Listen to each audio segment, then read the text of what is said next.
karya Syekh Shalih Al-Fauzan, di mana pagi ini kita membaca dalil yang berkaitan dengan syafaat. Masih di dalam pembahasan syafaat.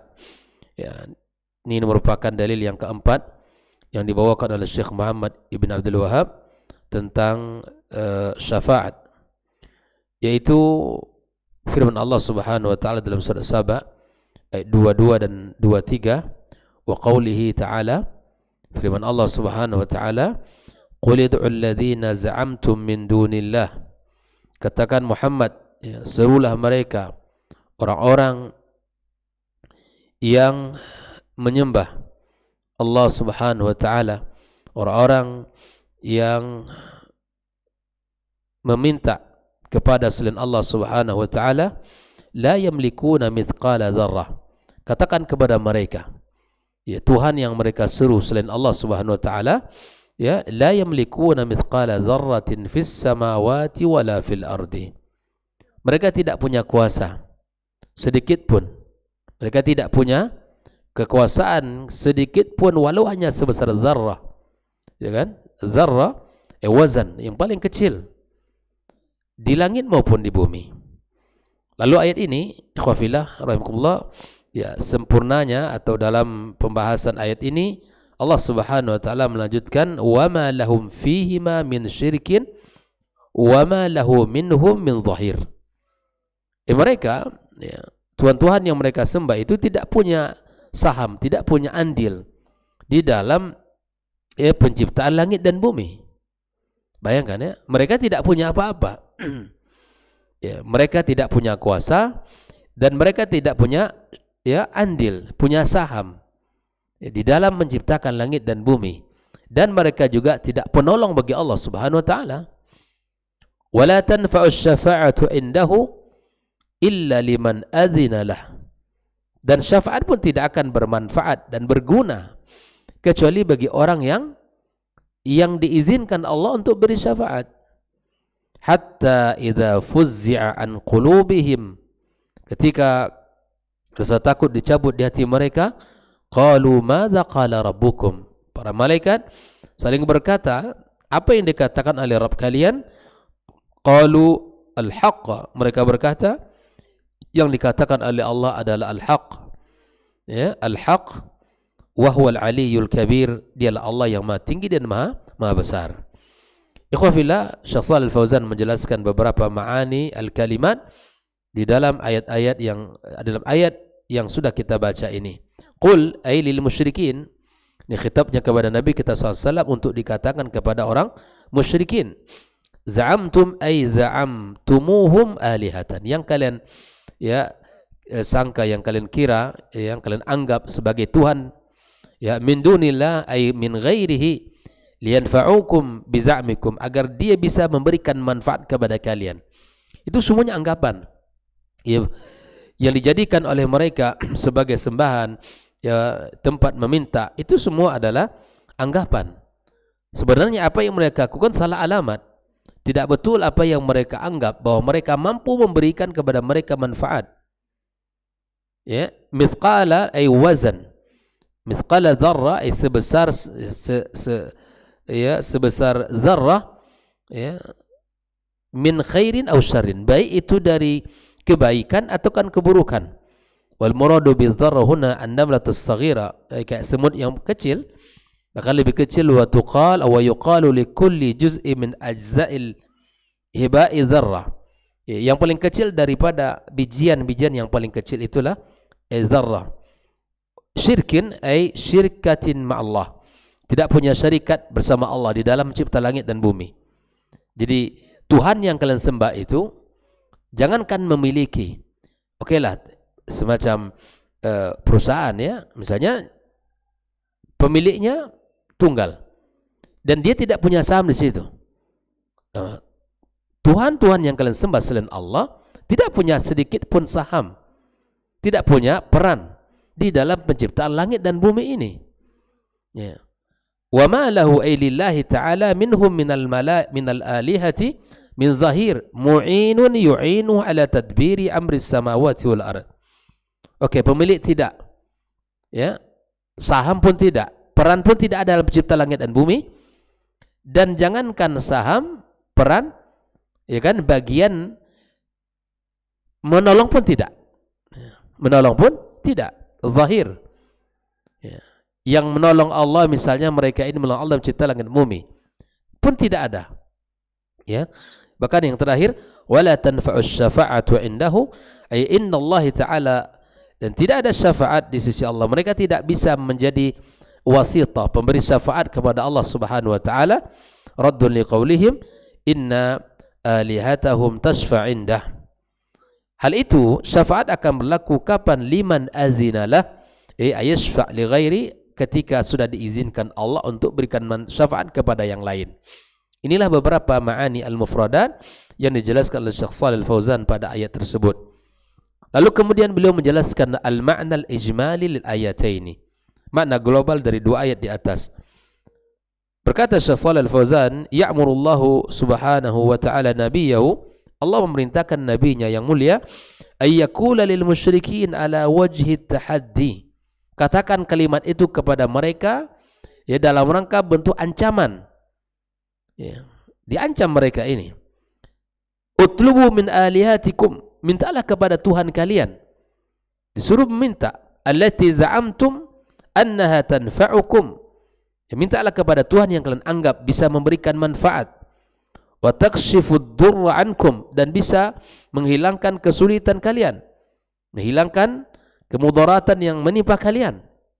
Fa innahum la yaqdiruna ala dzalika, sungguh mereka tidak punya kemampuan untuk itu.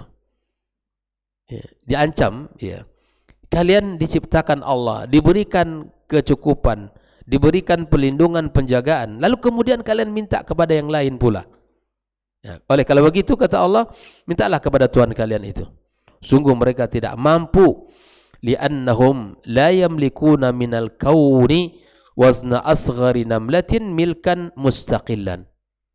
Ya, katakan mereka tidak mampu. Kenapa? Karena memang tidak memiliki apa-apa. Ya, jangankan sebesar zarrah, ya, memiliki secara utuh, tidak. Walaysa lahum fil kauni adna syirkatin ma'allah. Dan jangankan kepemilikan, ya, saham pun tidak ada, peran pun tidak ada dalam menciptakan langit dan bumi. Terus kenapa kalian minta kepada mereka? Walaysa minhum ahadun yu'inu Allah fi tasrifil umur. Saham tidak ada, bagian mereka di dalam mencipta langit dan bumi tidak ada, menolong pun tidak di dalam mengatur urusan langit dan bumi ini. Semuanya berjalan sesuai dengan porosnya, sesuai dengan peran-perannya. Itu semua tugas siapa? Allah.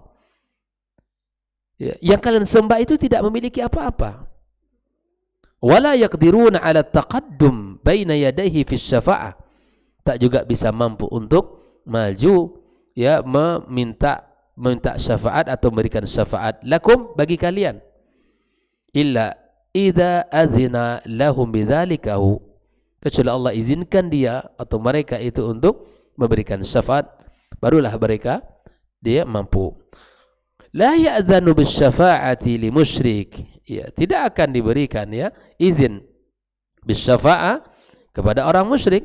Fahum la yamlikuna syai'an istiklalan, mereka tidak memiliki, ya, kepemilikan itu secara utuh.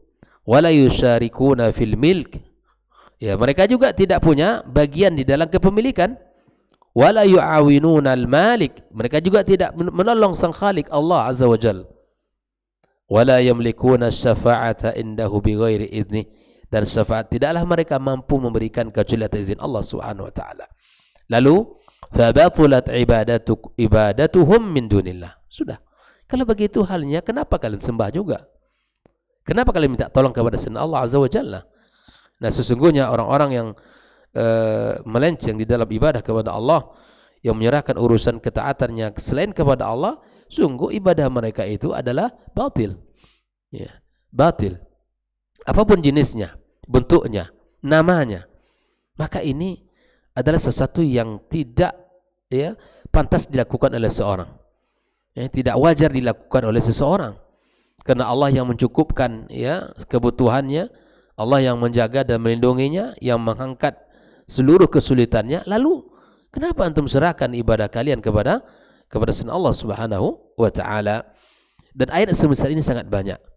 Ini sudah dalil yang keempat kita baca betapa orang-orang musyrik, ya, mereka ini ya melenceng dari jalan yang telah ditetapkan Allah Subhanahu wa taala. Ikhwafillah, lalu kemudian Syekh Shalih Al-Fauzan menyebutkan munasabatul ayatain lil bab, ketersesuaian dua ayat dengan bab yang sedang kita baca. Berkata Syekh Shalih Al-Fauzan, anna fihi marradd 'alal musyrikin. Di dalam dua ayat ini terdapat bantahan terhadap orang-orang musyrikin, alladzina yataqarrabuna ilal awliya, yang mereka ini taqarrub kepada para aulia Allah Azza wa Jalla. Ya. Mereka salah alamat memberikan ketaatan. Itu di sinilah pembahasan kita. Yang seharusnya mereka ini yang memberikannya kepada Allah Azza wa Jalla, tetapi mereka meminta pertolongan, ya, menyerahkan ibadah mereka kepada para aulia Allah. Yatlubuna minhum syafa'ata, meminta syafaat. Wa yad'unahum, dan mereka meminta, berdoa kepada mereka, lijalbin naf'i wa daf'id dhur, untuk mendatangkan manfaat atau menolak kemudaratan. Datang kepada kuburan para aulia, datang kepada tempat-tempat yang dulu, ya, di situ para aulia, dan mereka sudah meninggal dunia. Dan kita sepakat ikhwafillah bahwa meminta tolong kepada orang-orang saleh yang masih hidup itu dibolehkan dalam syariat. Itu ittifaq, ya, para ulama. Tapi apabila telah mereka meninggal dunia, telah dikuburkan, justru mereka yang butuh kepada doa-doa kita, bukan kita yang datang meminta kepadanya. Ini terbalik akal sehat kita, ya, terbalik, ya, tidak lagi normal.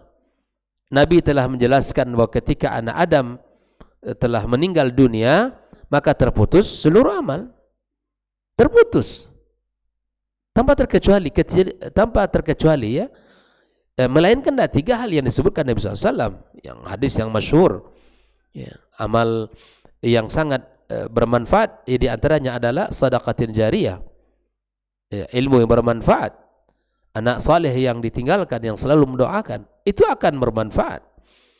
Tapi ketika dulu mereka, ketika di dunia taat, ya, orang-orang yang dekat dengan Allah Azza wa Jalla, lalu mereka meninggal sudah, mereka butuh dengan doa-doa kita. Ya, subhanallah, para ulama, para as-salafus salih, ya, para ulama rabbani yang mereka meninggalkan karya-karya besar, ya, dan meninggalkan banyak manfaat bagi umat. Ketika kita sebut namanya, kita doakan, ya, semoga Allah merahmati dan Allah lapangkan kuburannya. Dan mereka butuh. Dan inilah yang mesti kita lakukan, bukan sebaliknya meminta kepada mereka. Ya, meminta kepada mereka. Yang pernah kita sampaikan, meminta kepada yang hidup saja belum tentu dah dapat, apalagi yang sudah mati. Meminta kepada yang hidup saja, ya, perkara yang kita inginkan belum tentu dapat, belum pasti dapat, apalagi meminta kepada yang sudah mati.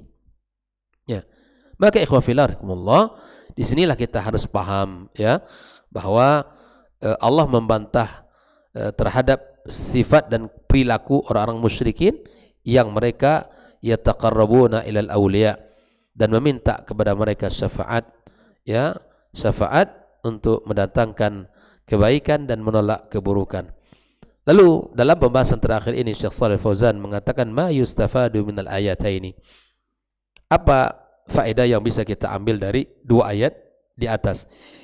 Yang pertama, ar-raddu 'alal musyrikin, bantahan terhadap orang-orang musyrikin, alladzina yad'una ma'allahi alihatan minal malaikati wa ghairihim, yang mana mereka menyembah bersama Allah Tuhan lain, ya, seperti malaikat. Mereka menyembah Allah dan menyembah malaikat, tidak boleh. Menyembah Allah dan menyembah para anbiya, tidak boleh. Menyembah Allah dan menyembah para aulia, tidak boleh. Disinilah kedudukan tauhid al-uluhiyah, mengesahkan Allah dalam ibadah kita. Jangan dicampuri. La tanfa'ul ibadah illa ma'at tauhid. Tidak akan ada faedah ibadah yang kita lakukan kecuali dengan tauhid, kecuali dengan mengesahkan Allah. Tidak menduakan Allah dalam ibadah kita kepadanya. Dan ini perbuatan yang dibenci oleh Allah Subhanahu wa taala. Allah katakan dalam hadis qudsi, ana aghna syuraka ani syirki. Saya tidak butuh kepada kesyirikan kalian. Ya. Makanya subhanallah, secara fitrah saja kita sudah harus paham bahwa tidak layak kita berikan ketaatan kita kepada selain Allah Subhanahu wa taala. Yaz'umun, ya mereka menyangka annahum yamlikuna lahum naf'an. Mereka mengira dan menyangka bahwa mereka memiliki manfaat, aw yadfa'una anhum dharran, dan mereka mampu untuk menolak kemudaratan. Ya. Yang kedua, ikhwah fillah, masyru'iyatu muhajatil musyrikin. Ya, disyariatkan kita untuk berhujjah kepada mereka, ya, membantah orang-orang musyrikin, liibtali syiriki, dan untuk membatalkan kesyirikan mereka. Memang disampaikan hujah kepada mereka. Ya, dijelaskan. Makanya dalam pembahasan akidah ini, orang-orang para yang berada di atas mazhab salaf ini selalu menekankan bab akidah. Selalu yang dibahas adalah masalah tauhid. Karena itu yang paling pokok dalam perjalanan hidup kita kepada Allah Azza wa Jalla. Karena di antaranya Nabi SAW mengatakan bahwa siapakah orang yang paling berbahagia dengan syafaatnya nanti di hari kiamat kala? Ya, ketika ditanya Nabi SAW, man as'adun nasi bi syafa'atika yaumal qiyamah? Qala man qala la ilaha illallah khalisan min qalbi. Bayangkan, orang yang akan mendapatkan syafaat Nabi itu mereka yang mengatakan la ilaha illallah ya khalisan min qalbi. Ya, bersih, tidak ada campur aduk dengan kesyirikan. Jika man kana akhiru kalami la ilaha illallah dakhala al-jannah. Di sini kedudukan kita harus menyampaikan masalah akidah ini penting. Nah, masalah akidah ini adalah sangat urgent karena dia adalah benteng penyelamat kita dari kemurkaan Allah Subhanahu wa taala yang mengantarkan kita kepada ridha dan ampunannya. Makanya jangan tersinggung ketika ada orang subhanallah sensitifnya melampaui batas. Disampaikan ini adalah perkara yang syirik. Ini perkara-perkara bid'ah. Ini perkara-perkara yang bukan dari tuntunan. Kita hanya menjelaskan apa yang dikatakan oleh Allah dan Rasulnya SAW melalui ayat dan hadis-hadisnya, dan dijelaskan sesuai dengan penjelasan para ulama. Tapi kemudian ada orang yang merasa bahwa kalian menyinggung-nyinggung, kalian adalah dalam penyampaiannya tidak membenarkan apa yang ada selain dari pendapat kalian. Ikhwafillah, kita sedang menjelaskan apa yang dikatakan oleh agama kita yang berdasarkan Al-Quran dan hadis Nabi Sallallahu Alaihi Wasallam. Nah, kita punya tugas untuk menjelaskan hujjah kepada manusia, apalagi kepada orang-orang musyrikin, agar mereka sadar bahwa kesyirikan mereka itu adalah sesat dan sangat bertentangan dengan agama kita yang mulia. Jadi ketika dijelaskan ini bid'ah, dijelaskan ini adalah syirik, ini khurafat, ini tahayyul dan sebagainya, itu mesti kita terima, mesti kita lapang dada untuk mendengarkannya. Kalau kita ingin kebenaran, wa munadharatihim fi dzalik, dan kemudian kita bermunadharah, berdiskusi dengan mereka para orang-orang yang musyrikin ini. Yang ketiga, ikhwah fillah, qat'ul asbab allati yata'allaqu biha al-musyrikun. Kita memotong sebab-sebab yang mana orang musyrik bergantung kepadanya. Wa dzalika annal musyrik, bahwa orang musyrik innama yattakhidhu ma'budahu lima yahsul lahu min nafa. Kuncinya mereka menyembah sembahan itu karena mereka mengira ada manfaat yang mereka dapat. Apa manfaatnya? Bisa mendatangkan keinginan mereka dan bisa menolak segala hal yang bisa membahayakan mereka. Itulah kesimpulan mereka, bahwa kenapa mereka menyembah itu. Nah, di sini ikhwafillah, Syekh Shalih Fauzan memberikan kesimpulan bahwa manfaat itu bisa diberikan oleh seseorang, oleh siapapun, ya, ketika ada 4 hal ini padanya. Perhatikan, manfaat itu bisa diberikan kepada orang lain atau kepada selain dia apabila dia memiliki 4 syarat ini atau ya 4 poin ini. Yang pertama, imma yakuna malikan lima yuriduhu minhu abiduh. Pertama, dia pemiliknya. Ya. Pemilik langit dan bumi siapa? Allah. Pemilik seluruh ciptaan yang ada di antara keduanya Allah. Menciptakan seluruh makhluknya Allah. Pemilik tunggalnya Allah Azza wa Jalla. Ya. Kita tidak bisa berkuasa pada kepemilikan orang lain. Ya. Maka seluruh Tuhan-Tuhan selain Allah yang disembah, mereka tidak punya kuasa dalam kepemilikan yang dimiliki oleh Allah Subhanahu wa Ta'ala. Ini yang pertama. Yang bisa memberikan manfaat kepada yang lain apabila dia pemiliknya. Ya. Yang kedua, imma yakuna syarikan lil malik. Dia punya bagian di dalam kepemilikan. Ya, kalau tadi misalnya motor milik saya pribadi, saya bisa kasih pinjam. Ya kan? Bahkan saya bisa bukan meminjam, bisa saya kasihkan utuh karena milik saya. Nggak ada orang yang melarang. Ya. Atau dari penghasilan dari perusahaan ini, ya, seluruh keuntungan saya punya kuasa untuk itu. Maka saya bisa berikan ke seluruh hasilnya, bisa saya wakafkan atau bisa sebagiannya. Nah, kalau tidak pemilik seluruh, ya, maka ayakuna lahu syarikan lil malik. Dia punya bagian, punya andil di situ. Misalnya dalam kepemilikan perusahaan itu ada beberapa orang, ada saya, ada si fulan, ada si fulan. Maka bagian kita masing-masing sesuai dengan persentase berapa saham yang dia punya. Maka untuk saham dia bisa dia serahkan kepada yang lain. Nah, ini di dalam seluruh apa yang ada di langit dan di bumi dan apa di antara keduanya, ya, Tuhan selain Allah tidak memiliki bagian sedikit pun. Tidak memiliki apa-apa. Ya, pemilikan tidak, bagian, ya, dari apa yang semua ada ini tidak ada. Atau kalau tidak ada bagian, wa imma yakuna zahiran au mu'inan lah. Nah, kalaupun kita tidak memilikinya ataupun kalaupun tidak punya bagian, kita ini sebagai membantu paling tidaknya. Punya saham membantu di situ.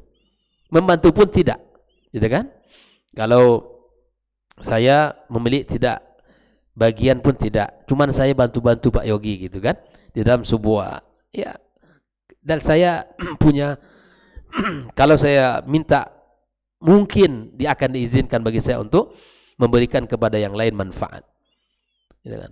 Maka di sini, ya, para malaikat, para anbiya, para aulia, ya, para salihin, mereka tidak memiliki langit dan bumi, mereka tidak punya bagian sedikit pun, dan mereka tidak membantu Allah di dalam penciptaan langit dan bumi sedikit pun. Yang keempat, wa imma yakuna syafi'an indah, atau menjadi orang perantara untuk memberikan syafaat. Berarti orang, sesuatu yang dekat yang bisa maju untuk memberikan syafaat, itu pun tidak. Itu syafaat bisa diberikan kalau diizinkan. Jelas ya? Syafaat, ya, bisa diberikan oleh selain Allah kalau diizinkan Allah. Seperti yang sudah kita bahas pada teman sebelumnya, izin Allah, ya, kepada yang beri syafaat dan kepada yang diberi. Yang memberi syafaat dan kepada yang diberi. Di antara syarat ini apa kemarin? Allah ridha kepada perbuatan dan perkataannya. Nah, ikhwafillah, 4 poin ini kalau dia punya, maka baru bisa untuk memberikan manfaat kepada yang lainnya. Sekali lagi, para malaikat, para anbiya, para salihin, para aulia, mereka tidak punya andil.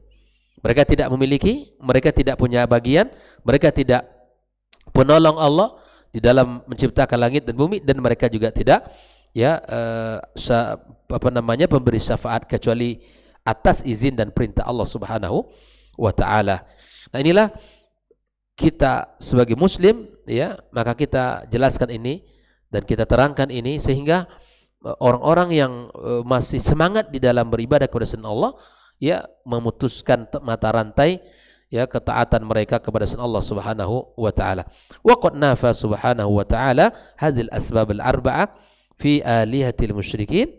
Allah telah tiadakan 4 sebab ini pada Tuhan orang-orang musyrikin, fabatulat ibadatuha, maka batallah ibadah mereka. Yang keempat, ikhwah fillah, itsbatus syafa'ati allati takunu biidznillah, menetapkan adanya syafaat yang tidak ada di mana kecuali atas izin Allah Subhanahu wa taala. Jadi syafaat itu ada. Tapi kapan?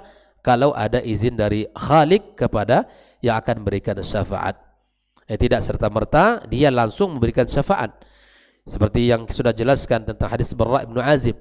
Hadis syafaat yang sangat panjang itu, terakhir Nabi kita SAW yang mampu memberikan atas izin Allah Subhanahu wa taala. Nabi SAW setelah didatangi oleh para umat manusia, maka dia datang kepada Nabi kita Muhammad sallallahu alaihi wasallam, maka dikatakan kepadanya, sal tu'ta wasfa tushaffa. Nah, ini hadisnya sangat panjang, tapi hadisnya warid bahwa syafaat itu akan ada, dan itu atas izin Allah kepada Nabi kita sallallahu alaihi wasallam. Yang kelima, annal musyrikina la tanfa'uhumus syafa'ah. Ya, orang musyrikin ya la tanfa'uhum syafa'ah, tidak ada syafaat bagi mereka, ya tidak ada manfaatnya. Lianna Allah Ta'ala la ya'dzan fiha li musyrik, dan syafaat tidaklah diberikan kepada para pelaku kesyirikan. Orang yang mendapatkan syafaat, Allah ridho dengan perkataannya, Allah ridho dengan perbuatannya. Orang saleh, ya orang baik. Nah, ikhwah fillah rahimakumullah, inilah dalil yang keempat tentang pembahasan syafaat, yang mudah-mudahan kita sekali lagi mampu untuk memahaminya dan diberikan semangat untuk mengamalkannya, di mana kita harus menjauhkan jalan-jalan kesyirikan di dalam kehidupan kita, karena jalan kesyirikan, jalan kezaliman, dan jalan kekufuran, dan jalan murka dan siksaan Allah Azza wa Jalla. InsyaAllah akan kita lanjutkan dalil terakhir dalam pembahasan syafaat, yaitu tentang apa yang dikatakan oleh Abu Abbas, ya, tentang pembahasan syafaat ini. Wallahu ta'ala alam. So Allah Subhanahu wa taala berikan sekali lagi kepada kita taufik di dalam mengamalkan ilmu kita dan mengikuti sunnah-sunnah Nabi kita sallallahu alaihi wasallam. Demikian pembahasan kita pagi ini. Wassallallahu ala nabiyyina Muhammadin wa ala alihi washabbihi ajma'in. Wa subhanakallahumma bihamdika asyhadu an la ilaha illa anta astaghfiruka wa atubu ilaik. Wassalamu alaikum warahmatullahi wabarakatuh.